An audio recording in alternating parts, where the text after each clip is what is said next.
नमः शिवाय। ओम नमः शिवाय।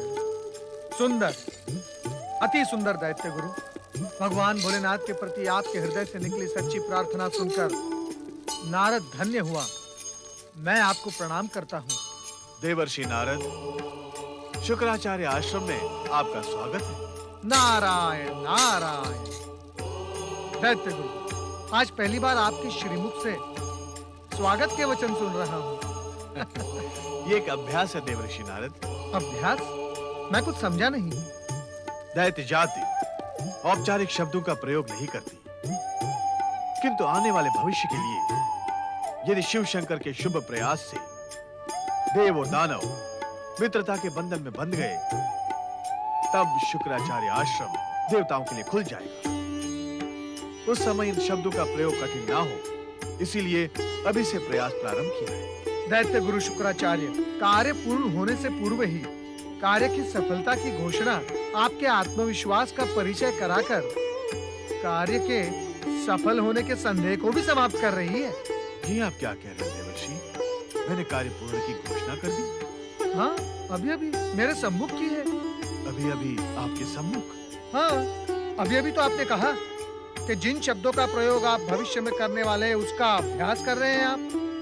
अर्थात भविष्य आपकी दिव्य दृष्टि के सम्मुख सुनिश्चित हो गया है। नहीं देवर्षि, प्रयास की भाषा का प्रयोग करके भी आप मेरी दुविधा समाप्त नहीं कर सकते। ये प्रयास तो मात्र अपने आराध्य शिव शंकर के प्रति समर्पण है। दैत्य गुरु शुक्राचार्य, आप आदरणीय हैं।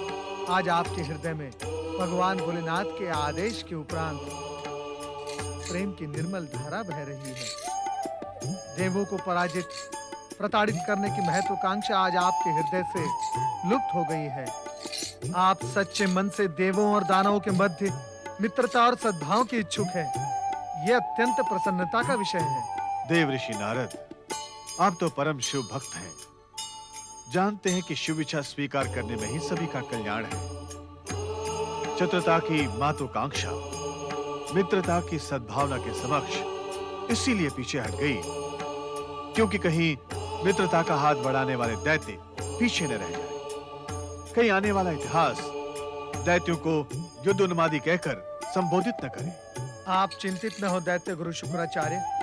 स्वयं आपके और देवगुरु बृहस्पति के सद प्रयासों से निश्चित ही एक नया इतिहास रचा जाएगा और उसके हम सब साक्षी होंगे। ईर्ष्या, हिंसा, शत्रुता के स्थान पर शांति, प्रेम और मित्रता की निर्मल धारा बहेगी, जो समस्त विश्व को शिवमय कर देगी। देवर्षि नारद, वो क्षण कितना महान होगा जब भगवान शिव शंकर द्वारा निर्मित हर जीव उनके प्रति अपना उत्तरदायित्व समझेगा। नारायण नारायण। देवर्षि नारद, वैसे तो ये जग की मान्यता है कि आपकी उपस्थिति आनंदकारी एवं मंगलकारी होती है। अब देव दानव मित्रता के प्रति न तो मेरी कोई दुविधा शेष है और न ही कोई संदेह। नारायण नारायण। आनंद अथवा मंगल मेरी उपस्थिति में नहीं है दैत्य गुरु शुक्राचार्य, वो तो शिव इच्छा में निहित है। और अति विश्वास कार्य की सफलता में बाधा ही डालता है। नहीं देवर्षि नारद, नहीं। थोड़े ही समय में यहाँ दैत्यराज महासुर आने वाला है और मुझे पूर्ण विश्वास है कि वो देव दानव मित्रता के प्रस्ताव को सहर्ष स्वीकार करेगा। दैत्य गुरु, तो इसी अपमानजनक कार्य के लिए मुझे यहाँ आमंत्रित किया था। कायर, निर्बल एवं दुष्ट देवताओं से मित्रता, ऐसा सोच कैसे लिया आपने? तीनों लोकों पर राज्य वही करेगा जिसकी भुजाओं में शक्ति हो। नारायण नारायण। आप दोनों के वाद विवाद के मध्य मेरी उपस्थिति अनुचित है, मुझे आप आज्ञा दे। नारायण नारायण। चला गया, अन्यथा इसी से दुष्ट देवताओं को युद्ध का संदेश भिजवा देता। नहीं दैत्यराज, नहीं। अब इस विध्वंस पर विराम लगाओ, कुछ निर्माण रचना कार्य करें। आश्चर्य, घोर आश्चर्य। शांति, मैत्री, रचना एवं निर्माण का पाठ मुझे मेरा गुरु दैत्य जाति का शुभचिंतक शुक्राचार्य पड़ा रहा। आश्चर्य न करें दैत्यराज। किस किस पर आश्चर्य न करूं दैत्य गुरु? किस किस पर? आपके शिव से प्राप्त करने वाली सिद्धियों के स्वार्थ पर आश्चर्य न करूं, या देवताओं के छल पर आश्चर्य न करूं, अथवा जगत पालक विष्णु के समझ में न आने वाले व्यवहार पर आश्चर्य न करूं? किस किस पर आश्चर्य न करूं दैत्य गुरु? दैत्यराज, देव दानवों के मित्रता का प्रस्ताव स्वयं भगवान शिव ने रखा है। तनिक विचार करें, वो दिन कितना सुखद होगा जब संसार में सारी शत्रुता समाप्त हो जाएगी। ऊंच नीच का भेद तब भी रहेगा, शक्तिशाली निर्बल का शोषण तब भी करेगा। हाँ, ये प्रस्ताव सच हो सकता है यदि क्या? बोलो महासुर, इस प्रस्ताव की सफलता के लिए मैं अपने प्राणों की आहुति तक दे सकता हूँ। नहीं नहीं दैत्य गुरु, इसकी कोई आवश्यकता नहीं है। दुष्ट देवता अपनी श्रेष्ठता छोड़कर पाताल में निवास बना लें और हम राक्षस स्वर्ग में रहें बस। शिव शिव, ये कैसे संभव है? यदि ये संभव नहीं है तो वो भी संभव नहीं है। देवता हमारे एकमात्र शत्रु हैं और उनकी पराजय ये हमारा एकमात्र उद्देश्य है। मित्रता में ही हम सबकी भलाई है दैत्यराज। मित्रता, मित्रता, यदि मित्रता का ही पाठ पढ़ाना था तो जन्म से ही हमारे शरीर में शत्रुता का विष क्यों घोल दिया आपने? क्यों देवताओं की दुष्टता और छल का बार बार हमारे सम्मुख उल्लेख किया आपने? क्यों स्वर्ग ऐश्वर्य और सुख भोग के सपने दिखाए आपने? दैत्य गुरु, अब ये मित्रता असंभव है। हम शीघ्र ही स्वर्ग पर आक्रमण करके देवताओं पर अपनी श्रेष्ठता सिद्ध करेंगे। हाँ। महासुर, ठहरो महासुर। मित्रता? इन क्रूर अत्याचारी और आतताई दैत्यों से मित्रता? असंभव देवगुरु, असंभव। कहीं आप भगवान शिव के आदेश का अनुचित लाभ उठाकर देवताओं के विरुद्ध किसी षड्यंत्र के आकांक्षी तो नहीं है? देवराज, अथवा किसी लोभ में आकर दैत्य गुरु शुक्राचार्य के साथ मिलकर देवताओं के विरुद्ध षड्यंत्र की रूपरेखा तैयार कर रहे हैं इस नए प्रस्ताव की आड़ में। क्या आप क्या कह रहे हैं देवराज? हम सत्य कह रहे हैं। आपके इस नए प्रस्ताव में हमें षड्यंत्र का संकेत दिखाई दे रहा है। बस देवराज, बस बहुत सुन लिया हमने। एक देवगुरु देवताओं के विरुद्ध षड्यंत्र रचे, किसी लोभ में आकर देवताओं की पराजय के स्वप्न देखे। बहुत अच्छा प्रतिफल दिया है आपने हमें देवराज इंद्र। ऐसा घृणित आरोप लगाते हुए आपको तनिक भी लज्जा का अनुभव नहीं हुआ देवराज इंद्र? लज्जा? नहीं देवगुरु, नहीं। मुझे तनिक भी लज्जा का अनुभव नहीं हुआ, क्योंकि स्वर्ग के स्वाभिमान एवं स्वर्ग की स्वतंत्रता के मूल्य पर ये आरोप तो बहुत छोटे हैं देवगुरु, बहुत छोटे हैं। सत्य को स्वीकार करने की शक्ति आप खो चुके हैं देवराज इंद्र। प्रत्येक पर संदेह करना आपका स्वभाव है, अहंकार आपका आभूषण। हाँ देवगुरु बृहस्पति, हाँ। किंतु इन सब के उपरांत भी हम स्वर्गाधिपति हैं, हम देवराज हैं। पिताश्री, बस बस एक बात ध्यान से सुने देवगुरु, इस क्षण के उपरांत हमारे सामने कभी भी दैत्यों से मैत्री का प्रस्ताव न लाना, कभी भी न लाना। पिता श्रेष्ठ, देवराज इंद्र का स्वभाव जगत विदित है। अपने हित की बात में भी षड्यंत्र का अनुमान लगाना उनकी विशेषता है। आप ये व्यर्थ का प्रयत्न छोड़ दें। स्वामी, ऐसा लगता है भगवान शिव शंकर के आदेश की अवहेलना करके देवराज देवताओं तथा स्वर्ग को संकट की ओर ले जा रहा है। गुरुवर, पिताश्री के आपके प्रति अभिमानी व्यवहार से मुझे अत्यंत कष्ट पहुंचा है। इस व्यवहार से तो बड़ी दुविधा यह है कि मैं भगवान शिव शंकर को क्या उत्तर दूं? सत्य का उल्लेख कर दें देवगुरु। नहीं पुत्री, नहीं। सत्य का उल्लेख करके मैं देवराज इंद्र को उनके क्रोध का भागीदार नहीं बना सकता। मैं तो केवल इतना ही कहूंगा कि देवताओं एवं दानवों की मित्रता के प्रयास में मैं असफल रहा। मुझे क्षमा कर दे भोलेनाथ। ओम नमः शिवाय। ओम नमः शिवाय। ओम नमः शिवाय। ओम नमः शिवाय। ओम नमः शिवाय। ओम नमः शिवाय। ओम नमः शिवाय। ओम नमः शिवाय। ओम नमः शिवाय। ओम नमः शिवाय। ओम नमः शिवाय। ओम नमः पति परमेश्वराय नमो नमः। देवी, आजकल नारद अपनी माता पार्वती के दर्शनों के लिए बहुत कम उत्साहित रहते हैं। ऐसा अप्रत्याशित प्रश्न क्यों स्वामी? ये अप्रत्याशित प्रश्न तुम्हारे स्वभाव के अंतर से ही जन्मा है देवी। मैं कुछ समझी नहीं स्वामी। देवी, नारद के स्वभाव की विशेषता है जिज्ञासा। पुत्र में माता के संस्कार और माता में पुत्र की स्वभावगत विशेषताएं स्वाभाविक है। परंतु इन दिनों आप हमसे किसी भी प्रकार की चर्चा परिचर्चा से बचती है। हम नारद का उल्लेख कर आपकी इसी उपेक्षा का कारण जानने की इच्छुक हैं। स्वामी, आपके प्रति उपेक्षा की बात तो मैं सोच भी नहीं सकती। हाँ, जिज्ञासा के प्रति मैं चिंतित अवश्य हूँ। चिंतित? हाँ स्वामी, आपके द्वारा प्रारंभ देव दानवों की मित्रता के प्रयास भविष्य में अनर्थकारी सिद्ध ना हो जाएं, यही मेरी गंभीर चिंता का विषय है। तुम्हारी चिंता स्वाभाविक है देवी, परंतु जगत शांति के प्रयास कर रहे प्राणियों के लिए सुख शांति के अवसर प्रदान करना हमारा प्राथमिक कर्तव्य है। ये जानते हुए भी कि दोनों पक्ष अहंकार एवं दुर्भावनाओं से ग्रस्त हैं, आप उन्हें समीप लाकर मित्रता के बंधन में बांधने का प्रयास कर रहे हैं।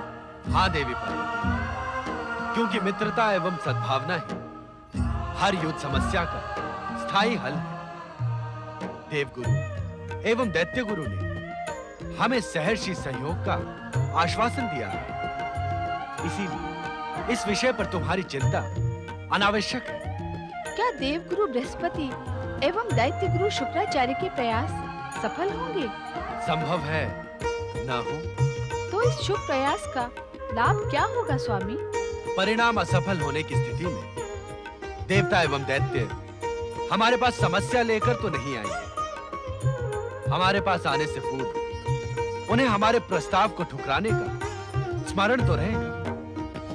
स्वामी, आपने जो कुछ कहा वो तर्क सम्मत एवं मुझे स्वीकार है। मैं आपके प्रत्येक कार्य में आपकी सहभागिनी हूँ।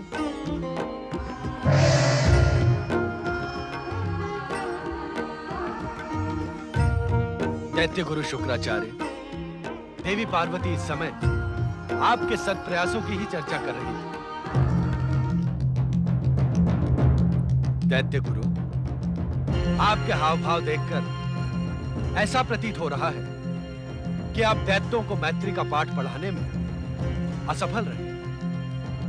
आपकी कोई युक्ति उनके बैर भाव समाप्त नहीं कर सकी। देवाधिदेव, आप सर्वज्ञ हैं। दैत्यों के दुष्ट स्वभाव से परिचित होते हुए भी आपने जो आदेश मुझे दिया था, मैंने हृदय से उसका पालन किया एवं भविष्य में भी करता रहूंगा। किंतु क्या दैत्य गुरु? अपनी बात में संकोच कहिए। माता, ऐसा प्रतीत होता है कि देव दानवों का युद्ध कभी समाप्त नहीं होगा। दैत्य गुरु शुक्राचार्य, आपने हमारे आदेश का पालन करने के लिए अपने आप को पूर्ण रूप से समर्पित किया। यही हमारे लिए संतोष का विषय है। आपकी अति महत्वाकांक्षा से रुष्ट होकर हमने स्वयं प्रदान की हुई मृत संजीवनी आपसे छीन ली थी। वो शक्ति इस प्रयास के पुरस्कार स्वरूप हम आपको पुनः प्रदान करते हैं। आप महान हैं देवाधिदेव। आपने अपने इस तुच्छ सेवक को अपनी दया का पात्र बनाकर अपने आशुतोष नाम को सार्थक कर दिया। आपका ये उपकार मेरे लिए अमूल्य धरोहर बना रहेगा। देवाधिदेव, मैं देवराज इंद्र को दैत्यों से मित्रता का पाठ पढ़ाने में निष्फल रहा हूं। मुझे क्षमा कर दे शिव शंकर, मैं बहुत लज्जित हूं भोलेनाथ। देवगुरु, दैत्य गुरु भी इस समय आप ही के समान प्रयास विफल होकर यहाँ उपस्थित हुए हैं। भोलेनाथ, इस प्रयास को तो असफल होना ही था। अर्थात स्वामी, सृष्टि रचना के समय ब्रह्मा जी ने आप ही के आदेश पर दानव, मानव एवं देवताओं की रचना अलग अलग तत्वों से की थी। ये बात आपको भली भांति विदित है। इसके उपरांत भी आपने देव दानवों में मित्रता का प्रयास किया। ये बात हमारी समझ से परे है। देवी, जो होना था उसे होने देना ही हमारा उद्देश्य था। किंतु इसका लाभ क्या होगा स्वामी? ये क्षणिक लाभ का नहीं, दूरगामी लाभ का विषय है देवी। इस प्रयास के पश्चात ही बृहस्पति एवं शुक्राचार्य के मध्य वो कटुता नहीं रहेगी, जिसके कारण आज से पूर्व देव दानवों के संघर्ष को मार्गदर्शन मिलता था। निस्संदेह स्वामी, ये एक महान सफलता है।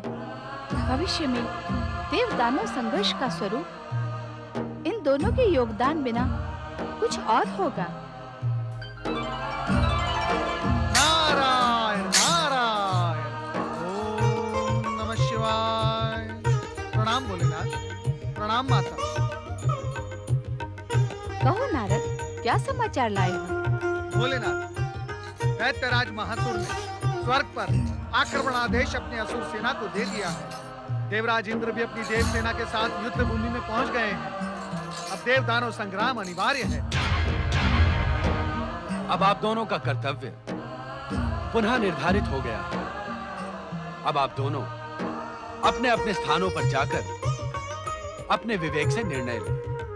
दैत्य गुरु शुक्राचार्य, हमारी मित्रता अभी एक शिशु के समान है, किंतु मैं आपको विश्वास दिलाता हूं कि मेरी ओर से आपके प्रति कोई शत्रुवत कार्य का व्यवहार नहीं। देव गुरु बृहस्पति, मैं भी आपको यही आश्वासन देता हूं। ओम नमः शिवाय। वीर शिरोमणि दैत्यराज महासुर की स्वर्गाधिपति देवराज इंद्र की, वीर शिरोमणि दैत्यराज महासुर की, सर्वाधिपति देवराज इंद्र की।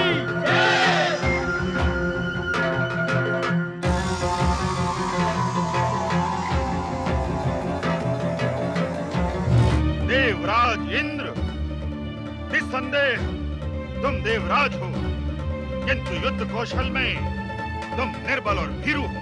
महासुर, वीर अशुभ वाणी का प्रयोग नहीं करते, वीरता दिखाते हैं। संग्राम! संग्राम चिल्लाने से नहीं, शक्ति प्रदर्शन से होता है। इंद्र, आज तक तुमने युक्ति प्रयुक्ति से हम दैत्यों पर विजय पाई है। अग्निदेव, वरुण देव, वायुदेव, इनकी सहायता से केवल अग्नि, वायु और जल से पीड़ा पहुंचाई है। ऐसी युक्ति प्रयुक्ति का प्रयोग मेरे साथ न करें। केवल अस्त्र शस्त्र से ही जैसा एक वीर योद्धा को शोभा दे, वैसा संग्राम करें। अवश्य महासुर, अवश्य। हम एक शक्तिशाली की भांति ही संग्राम करेंगे। किंतु सावधान, किसी मंत्र तंत्र या अलौकिक अस्त्र शस्त्र से नहीं, इस संग्राम में केवल बल का प्रयोग होगा। एवमस्तु। संग्राम! आक्रमण!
दुष्ट महासुर!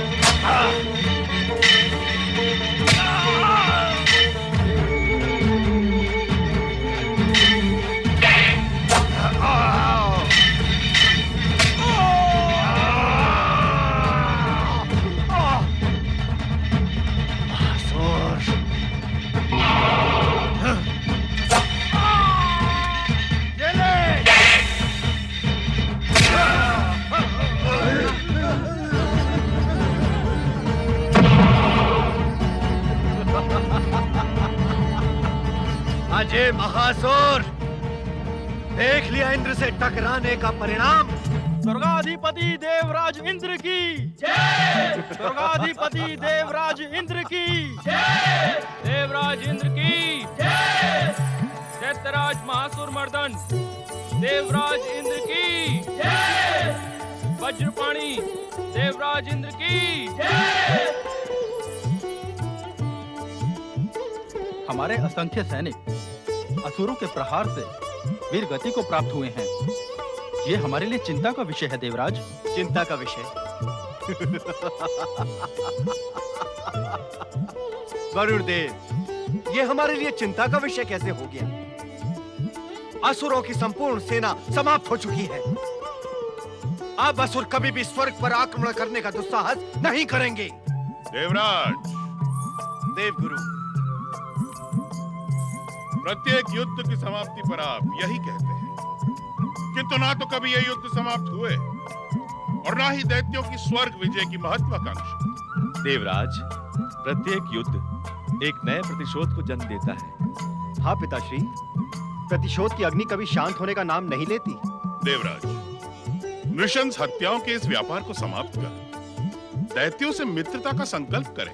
असंभव देवगुरु, असंभव। देवगुरु, इस समय हम युद्ध की वजह से उत्साहित एवं आनंदित हैं। कृपया कर हमारे आनंद और हमारे उत्साह में विघ्न ना डालें।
दैत्यराज महासुर, देखा तुमने अपने हट का परिणाम। देखा तुमने शुभ आज्ञा की अवहेलना का परिणाम। आज तुम्हारा शक्तिशाली शरीर भूमि पर रक्त रंजित पड़ा है। तूने अपने गुरु की बात माननी होती। महासुर, अब सब कुछ समाप्त हो गया। देवों से संभावित मित्रता, उसकी तुमने हत्या कर डाली। अरे, अपने गुरु की मर्यादा का ध्यान रखा होता, तनिक ये तो सोचा होता कि असुरों के मृत शरीरों को देखकर तुम्हारा यह गुरु जीवित कैसे रहेगा? हाँ महासुर, हाँ।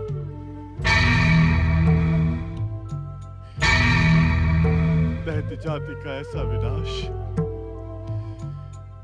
दैत्य शक्ति की ऐसी पराजय,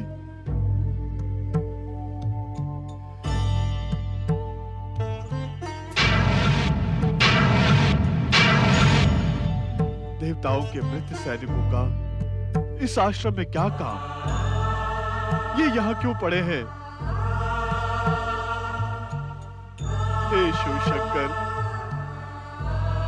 ये कैसी लीला है आपकी?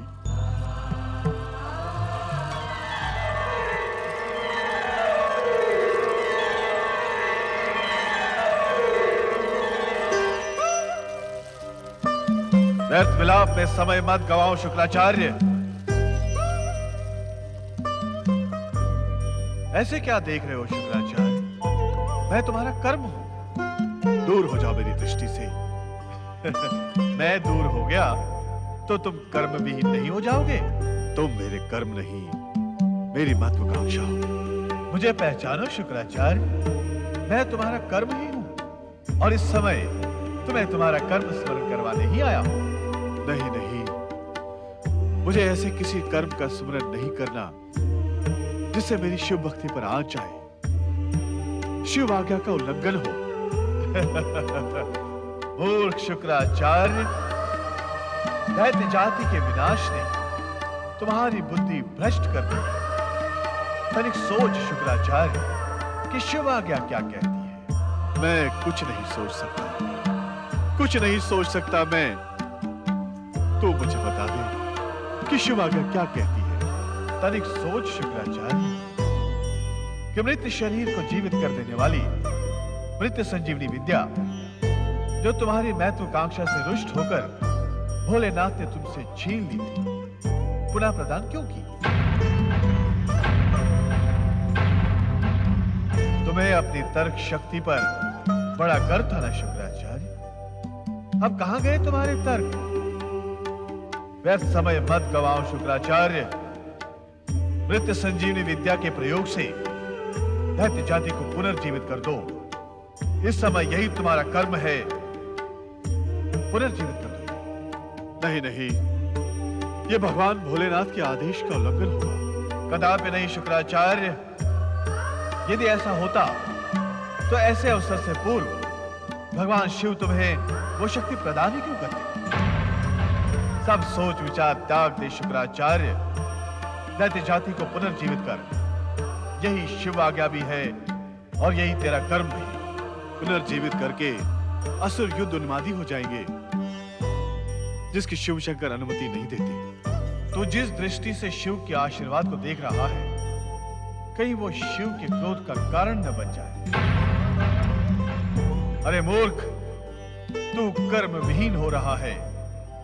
इतना भी नहीं जानता कि शिव कर्म करने वालों को ही प्रेम करते हैं। कर्म नहीं, शिव सत्कर्म करने वालों को प्रेम करते हैं। तो क्या दैत्य जाति को पुनर्जीवित करना दैत्य गुरु शुक्राचार्य का सत्कर्म नहीं है? शक्ति होने के उपरांत भी यदि दैत्य जाति को तुमने पुनर्जीवित नहीं किया तो भविष्य तुम्हें धुतकारेगा नहीं शुक्राचार्य?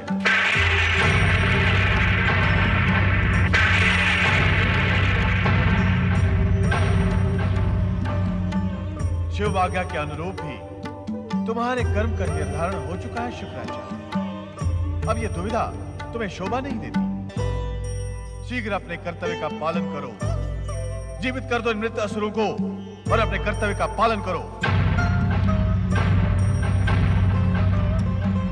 अपने कर्तव्य का पालन करो।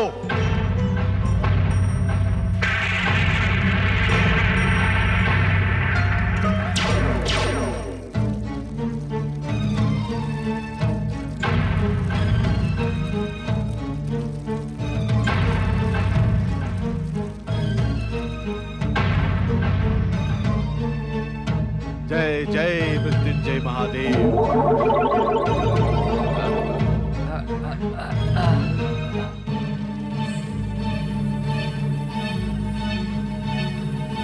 जय जय मृत्युंजय महादेव।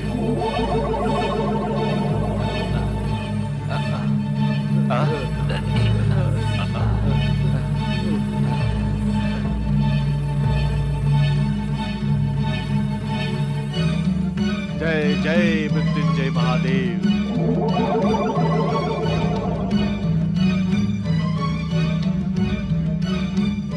दत्तगुरु शुक्राचार्य की, दत्तगुरु शुक्राचार्य की, दत्तगुरु शुक्राचार्य की,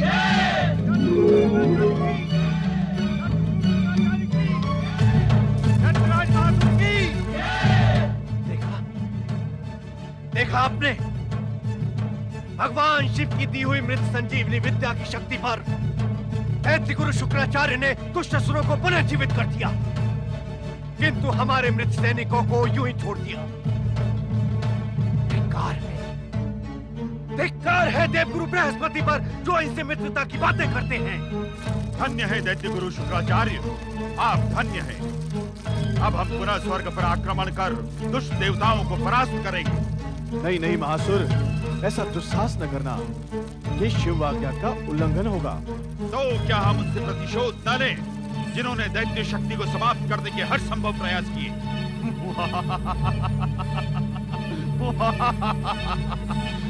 ये दुविधा का नहीं, प्रसन्नता का समय है दैत्य गुरु, क्योंकि इंद्र के पास तो उतने देव सैनिक भी नहीं बचे जो हमारे प्रहार का सामना कर सकें। अब स्वर्ग दैत्यों का है, दैत्य गुरु शुक्राचार्य का है। स्वर्ग हमारा है, हमारा है स्वर्ग। दत्त गुरु शुक्राचार्य की, दत्त गुरु शुक्राचार्य की, दत्तराज महासुर की। दैत्यराज महासुर, मैंने तुम्हें निराश करने के लिए जीवित नहीं किया है, किंतु थोड़े समय के लिए प्रतीक्षा करो। प्रतीक्षा? हाँ दैत्यराज महासुर, इस समय का सदुपयोग तुम अपनी शक्ति के विकास में करो। अपनी शक्ति इतनी बढ़ाओ कि भविष्य में तुम्हें देवताओं से पराजित न होना पड़े।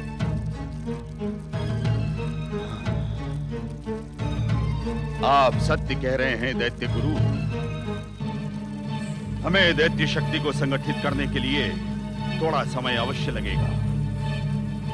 मैं शीघ्र ही पृथ्वी और पाताल के शक्तिशाली दैत्यों को एकत्र करके असुर महासेना को एकत्र करूंगा। तब स्वर्ग हमारा होगा। दैत्यराज महासुर की, दैत्यराज महासुर की, दैत्यराज महासुर की।